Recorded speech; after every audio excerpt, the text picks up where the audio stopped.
প্রায় বলে যে হাঁটু ভেঙে আসছে, হাঁটতে গেলে কষ্ট হয়। ওটা আরেকটা দিক, সেটা হলো বয়স বেড়ে যাওয়ার সাথে সাথে হাড়ের কিছু পরিবর্তন হয়। তো আমরা জানি যে 25-30 বছর বয়স থেকে ডিজেনারেটিভ মানুষের জীবনে শুরু হয় বা মানে ক্ষয় বর্ধিষ্ণ এটা স্বাভাবিক একটা পদ্ধতি।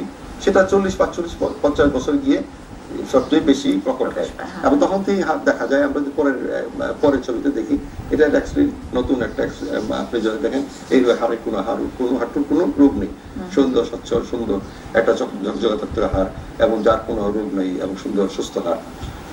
এই হাড় যদি বয়স বেড়ে যায়, তখন ধীরে ধীরে শুরু হয় কি করে এই হাড়ের ক্ষয় হতে থাকে, হাড়ের জয়েন্টের স্পেস কমে যেতে থাকে, ক্ষয় হয় এবং স্পেস কমে যায়। এটার জন্যই তখন ব্যথা শুরু করে। এবার আরেকটু যদি সামনের দিকে যান, দেখেন যে হাড়ের ক্ষয় আরো বেশি হয়েছে। আরো সময় চলে আসছে, ক্ষয় হতে হতে এমন একটা সময় আসে যখন দেখবেন যা এত বেশি ক্ষয় হয়েছে যে এটা নাড়াচড়া করানোই মুশকিল হয়ে যায়। দেখেন যে জয়েন্ট স্পেস খুব কম, বাইরের দিকে হাড় বেড়ে গেছে এবং জয়েন্টের মধ্যে স্পেস অনেক কমে গেছে, এবং এখন নাড়াচড়া করতে গেলেই তখন ব্যথা হয়।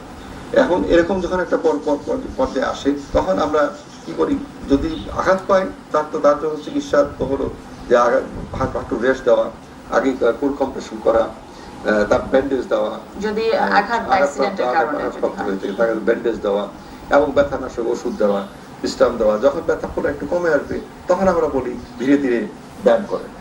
ব্যায়াম শুরু করবো। প্রথমে যে হাঁটু নেড়ে ব্যায়াম করতে এমন কোনো কথা নেই। প্রথমে শুরু করবো ব্যায়াম সেটা হলো স্ট্যাটিক কোঅর্ডিনেশন বলি আমরা, যে হাঁটু এই মাংসপেশি, উরুর মাংসপেশি সংকোচন করা, প্রসারিত করা, সেটা দিয়ে শুরু করে। তারপর আস্তে আস্তে যখন ব্যথা কমে আসবে, আর আমরা এই ব্যায়ামের ইন্টেন্সিটি বাড়াবো এখন তখন আমরা বলবো quadriceps building exercise, quadriceps muscle, যেগুলি উরুর হাড়ের মাসল আছে সেগুলিকে শক্ত করেন এবং এই করেন।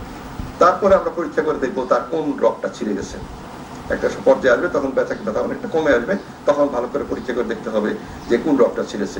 তার মানে স্যার ঠিক কোন রগটা ছিঁড়েছে বা কোন লিগামেন্টটা রাপচার হয়েছে সেটা আপনারা বোঝার জন্য কি কোনো পদ্ধতি ব্যবহার করেন? সেটা প্রথমত আমরা যদি এটা সুন্দর প্রশ্ন, যে এটা বুঝতে হবে, নাইলে আমরা সারামুখী করি।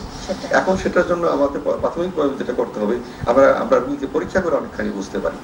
হাঁটু নেড়ে পরীক্ষা করলে বোঝা যায় তার ভিতরে রক্তটা ছিল না বাইরের রক্তটা ছিল, না ভিতরে কুশের ছিল, না মেনিসকাস ছিল। এটা কতগুলো টেস্ট আছে যেটাতে অনেকটাই বোঝা যায় কি ছিঁড়েছে। তবে এটাকে রিকনফার্ম করতে হবে। রিকনফার্ম করার প্রতি এখন যেটা আমাদের এখন এমআরআই অ্যাভেলেবল আছে, এমআরআই দিয়ে অনেকটাই আমরা বুঝতে পারি যে এটা কোলাটারাল লিগামেন্ট ছিঁড়েছে, মেনিসকাস ছিঁড়েছে, নাকি ক্রুশের ছিঁড়েছে। আরো কনফার্ম হওয়ার জন্য আমরা যেটা করতে পারি, একই সাথে পরীক্ষা এবং চিকিৎসা, সেটা হলো আর্থ্রোস্কোপি। আর্থ্রোস্কোপি হলো জয়েন্টের মধ্যে ক্যামেরা দিয়ে আমরা পরিষ্কার স্বচ্ছ দেখতে পারি ও তার কোন লিগামেন্টটা ছিঁড়ে গেছে। তো সেই লিগামেন্টটা একই সময় আমরা চিকিৎসা করে রিপেয়ার করতে পারি অথবা রিপ্লেসও করতে পারি। আচ্ছা, তার মানে আপনারা এটা হচ্ছে রোগ নির্ণয় পদ্ধতি এবং চিকিৎসা একসাথে দুইটা আর্থ্রোস্কোপি সুন্দর পদ্ধতি। আর বেশি বয়সে হয়, বয়স্ক মানুষের হাঁটুর ব্যথা হয়, যেটা বললাম ক্ষয়জনিত কারণে অনেকখানি হয়ে গেছে, তখন আমাদের করতে হয় কি, প্রাথমিকভাবে এই ব্যথা কমানোর জন্য যে চিকিৎসা, আমরা তখন কোল্ড কম্প্রেশন দিতে বলি না, তখন বলি আপনারা গরম সেক দিবেন। তখন ব্যথা, তখন কিছু জেল পাওয়া যায়, যেগুলি জেল মালিশ করবেন না কিন্তু লাগাইতে পারবেন। আর কি করবেন, কিছু হালকা ব্যথার ওষুধ দেন প্রথম প্রাথমিক পর্যায়ে, ব্যথানাশক ওষুধ, যেগুলি ব্যথা আপনাকে কমাবে, এবং সেই সাথে কিছু কোয়াড্রিসেপস এক্সারসাইজ দিলে মাসলগুলি শুকাবে না, ধীরে ধীরে ব্যথা কমে আসবে।